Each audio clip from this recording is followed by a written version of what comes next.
Boa noite. Os filmes que nós vamos apresentar hoje aqui no Curta Brasil foram realizados na mesma época.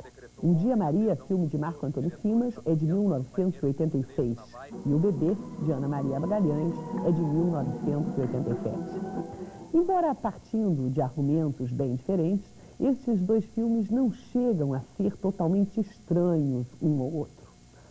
Ambos assumem como uma de suas referências a sensibilidade feminina diante das artes e da cultura. E embora esta seja apenas uma das leituras possíveis destes dois filmes, eles continuam em foco no nosso debate de hoje. E a entrevista nós vamos conversar com Marco Antônio Simas, que permanece conosco para o debate, quando teremos também a participação da pesquisadora e crítica de cinema, Ivana Bentes. Título: Um Dia Maria, ano de produção 1986. Produção: Iracema Almeida, Marco Antônio Simas.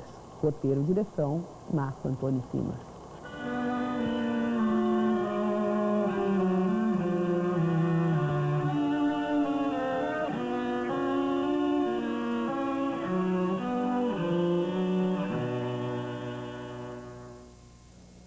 Marco, como é que você chegou a essa ideia de Um Dia Maria? Bom, a ideia nasceu como imagino que todas as ideias nasçam, né? Quer dizer, foi uma história que me contaram há anos atrás, há algum tempo, que uma coisa que aconteceu em Belo Horizonte, no dia 1º de abril de 64, e isso ficou, essa impressão ficou, né, na minha cabeça durante algum tempo, e depois virou um poema. Eu escrevi um pequeno poema, eu não sou poeta, mas escrevi lá uns versos, e depois foi transformado num roteiro, né?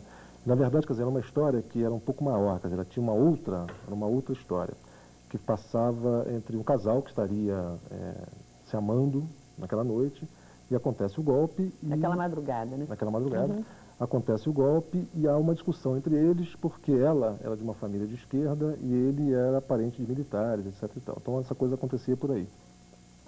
Mas, enfim, a história foi se transformando à medida que, né, o poema foi feito e durante a realização, e o filme acabou com essa cara, quer dizer, acabou com esse formato que ele tem. Quer dizer, a história que te foi contada não era exatamente essa, de um casal é um casal mesmo, é um casamento aquilo, né? Não, o que dá a entender é que ela desconhecia provavelmente a militância dele, é isso? Na verdade eu inverti, no filme eu inverti, porque na história ela era de esquerda, né? Ela era uma militante de esquerda e ele não. Eu inverti porque, quer dizer, o filme procura, simboliza, né, quer dizer, com a questão da mulher, do corpo feminino, a fragilidade de uma geração diante daquilo que aconteceu, né? Quer dizer, que é a expectativa das pessoas, né, de vida, de fazer, de acontecer, de aquela coisa que todos nós sonhávamos como um país, né, cheio de possibilidades, etc. e tal, que de repente foi ceifado.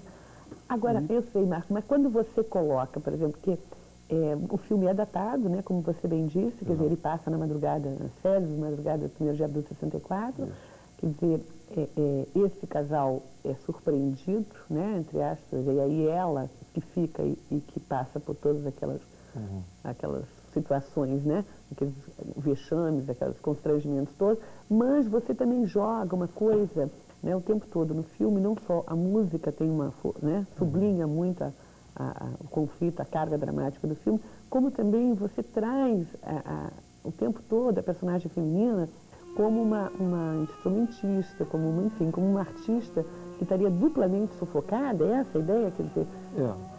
Não, porque, quer dizer, qual a impressão que fica com tudo isso, né? A gente se imagina o seguinte, uma geração inteira, eu tinha 9 anos na época, né? Então uma geração inteira cheia de perspectivas, né, querendo fazer coisas, interferir no processo da história, etc. e tal, e que de repente, sem saber por quê, exatamente, como eu, que vivia lá no interior de Minas, não sabia o que estava acontecendo, e várias outras pessoas, você se vê impedido de uma série de coisas, né? E aqui não vai nenhum choro, não, eu acho que foi uma briga boa, né? Que as pessoas bancaram e foi por aí mesmo. Mas o que o filme simboliza é isso, a perplexidade. Essa perplexidade das pessoas diante desse fato histórico. Quer dizer, o que acontece? É como uma guerra, né? E a gente tem muita mania de achar que não aconteceu nada. Quer dizer, você vê os americanos fazem, todo ano tem uma coisa sobre o Vietnã, né? E a gente esquece o 64 como se fosse uma coisa, foi uma página da história virada e tudo mais. Quer dizer, então, inclusive no cartaz do filme tem uma frase que eu coloquei que é uma história que não se pode esquecer. Né? Porque eu acho que a gente não deve esquecer para que não aconteça mais, né? Uma coisa por aí. E, quer dizer, o fato dela ser uma artista, né? uma musicista e tal, é muito por aí, porque, quer dizer, ela emitia coisa, ela tinha um som, né? Ela procurava um som, ela se relacionava com isso, e é calada. Por isso que no final do filme tem aquela cena da corda. Isso que eu ia falar, quer dizer, o filme todo é muito forte, né? E eu acho que essa coisa dela ser uma musicista e você... a trilha é de quem? A trilha é composta por Eduardo Kaninetzki, que é o maestro, em cima de músicas sacras, né? Sacras, né? Fica muito forte, muito bonito. Mas, quer dizer, além do filme todo ter esse peso, essa força, né? A cena final é de uma... Não é à toa, né? Que você quando você a coloca nua com um instrumento, né? Ali você quis sublinhar exatamente essa ideia, né? Exatamente, que todos nós ficamos, né? Completamente nus diante de uma situação... Agora tem uma coisa que eu um comentário gozado, que é o seguinte, que as pessoas, na época que os curtas passavam, tem o seguinte, quando acaba o filme, você vê os letreiros que são longos, como todos os curtas, Claro. né? Tem um silêncio longo, que é uma homenagem mesmo, um silêncio que houve, e é uma coisa que incomoda, né? As pessoas ficam um tanto quanto incomodadas. Mas foi isso, quer dizer, quer dizer, a sensação que eu tenho em relação a esse acontecimento é que a partir dos meus 9 anos de idade, 8, 9 anos de idade, eu fiquei calado. Quer dizer, você fica calado até a gente poder começar a falar sobre isso. Né? Então, quer dizer, essa é o ponto da coisa. Marquinhos, a escolha do elenco, esse trabalho todo, você levou muito tempo para chegar a isso? Ou o trabalho desenvolveu? Como é que foi? Porque também trabalhar com esse tipo de ideia, né, requer um tipo de... Como é que foi? Olha, foi uma das coisas mais impressionantes que aconteceu foi o seguinte, eu imaginava uma atriz, é claro que você tem sempre uma referência, né? Claro. Eu tinha visto, na época eu tinha visto aquele filme do Godard, o Prenom Carmen, e gostei muito da atriz que faz, que eu nem me lembro o nome agora dela, que faz uma violinista e tal.